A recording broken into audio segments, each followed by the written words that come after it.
Hey, it's Jeff here. Welcome to NEBR, New England Beer Reviews from New Hampshire, Wolfboro, New Hampshire. Burnt Timber Ridgeline IPA has an alcohol by volume of 5.7% ABV. This brewery has been open for less than 2 years, and they put out small batches. This particular bottle was bottled on April 28th of 2017. It's about 2 weeks ago. I've had it for a few days, so I would have liked to have had it 3 or 4 days ago. Didn't get around to it, but it's still 2 weeks old. That's not too bad. They do have a bit of a description on the side here about their brewery. As I said, they haven't been around too long. Handcrafted, hand bottled, unfiltered, bottle condition, brewed for friends by friends, and if you scored a limited release, which is what this is, a limited release, you are certainly among the lucky few. BTB limited releases are one-off single batch runs from the farm to your glass. So an IPA that's 2 weeks old, brewed in New Hampshire, and using the finest ingredients, I'm sure.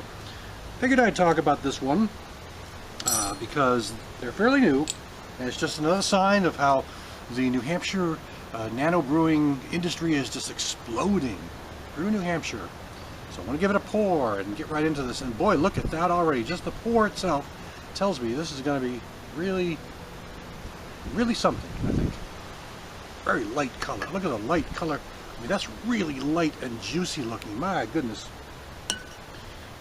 You can take a look at this yourself and see that this is a really hazy, really murky, really cloudy, foggy, whatever other word you want to use to describe that unfiltered look.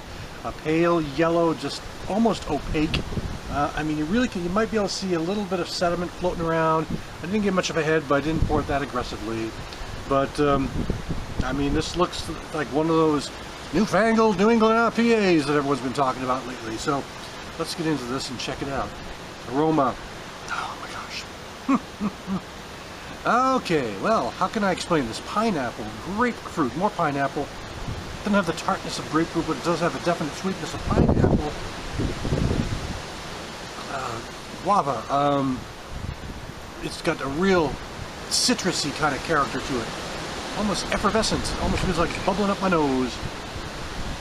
Okay, a little malt character as well. It's got a really clean and decent sort of toasted bread, toasted sourdough aroma, along with all those citrus and along with all those pineapple type characters.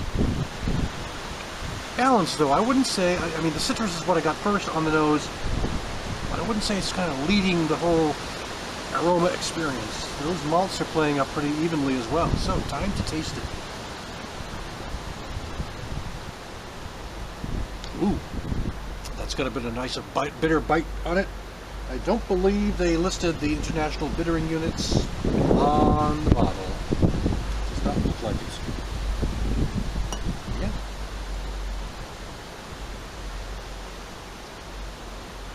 Smooth body. Low acidity, real smooth, I wouldn't say creamy, but just smooth, medium to heavier texture. Definitely above medium. Now, the hops are fairly notable. I'm getting a real tart, kind of bitter, not tart, but more of a really bitter bite at the end of the flavor here.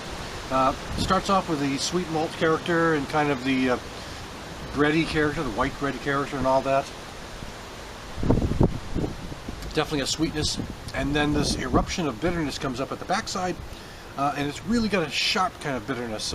I mean, like I said, it does not list the IBUs on here. If I were to take a guess, I'd put it in the upper 60 range, maybe low 70 range, because it does have a real bitter bite that lingers at the end and kind of just clings to the back of my throat. Kind of melony almost. I mean, I got this sort of kind of pineapple character at first in the aroma and in the taste. I'm getting that too, along with the soft white bread. But there's this kind of melon sort of character as well in the flavor I'm picking up.